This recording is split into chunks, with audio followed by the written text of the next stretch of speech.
Welcome back, friends. So from 8A, my favorite part starts. So it is the measurement or the geometrical part, and this is quite interesting because you will get to train your brain to find the relation. This is like finding the or solving the riddles, and you should be aware of the theorems and not just you can write the theorems down, you should also be able to understand what the theorem means. Okay, so this is the similar case here, because this doesn't look a very complicated problem, but if you don't know the theorem nicely, then you may not be able to solve it. So just pay attention to this problem. Solution. Here we have to find the area of the parallelogram. So the area of the parallelogram is simple. Half, sorry, the base times height. We don't we know the base of the parallelogram, but we don't know the height, right? So what we need to do is we have to find the relation of area of parallelogram and area of triangle, because in this case we can easily find the area of the triangle. So let's start from finding the area of triangle. So area of triangle CDE is equal to half base times perpendicular. This is always the formula. Whatever we studied, half base into height. So that is 1 by 2 b into h, right? So that h is actually the perpendicular. So we were more comfortable using the term height rather than using the perpendicular. But in this case, if we just write 1 by 2 times b times h, then that h might be confused with hypotenuse. So we have to be very careful. Actually it is a base times perpendicular, and we know this value. So half base means the base of the triangle. So if we see this CDE, we might get confused with this 10, right?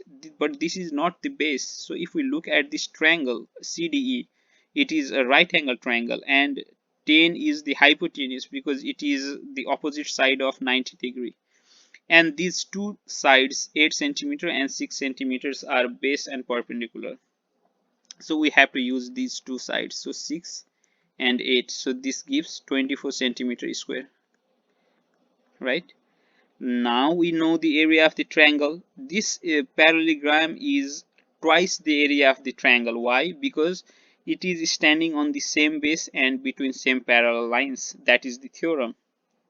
Why it is standing on same base? Because the base of the parallelogram is CD, and base of the triangle on which it is standing is CD. Okay, so the base term we are going to use here is different than the base and perpendicular term that we used for finding the area of the triangle.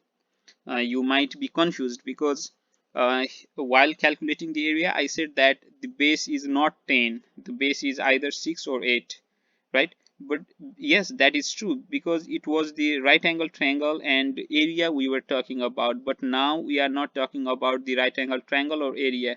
For any kind of triangle, so this CD is the base of the triangle on which it is standing.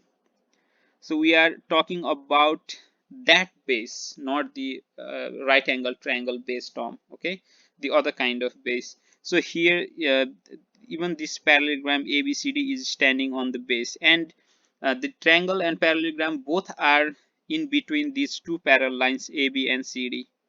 So the triangle is not exceeding this line, so it is well within these two parallel lines CD and AB, and even this parallelogram is within these two parallel lines AB and CD. So we can use the theorem, right? And from the theorem, so if the parallelogram and triangle are standing on same base and between same parallel line, then the area of parallelogram will be twice the area of triangle. So area of parallelogram ABCD will be equal to twice area of triangle CDE, so which is equal to 2 times 24, which is equal to 48 centimeter square. You can write the reason here. Area of parallelogram standing on same base between same parallel lines is twice the area of triangle. Okay, or whatever the theorem is. So you know that you can write this one here, but you don't need to write the reason here. You can simply write these two lines and get your full marks. Okay, great, good luck.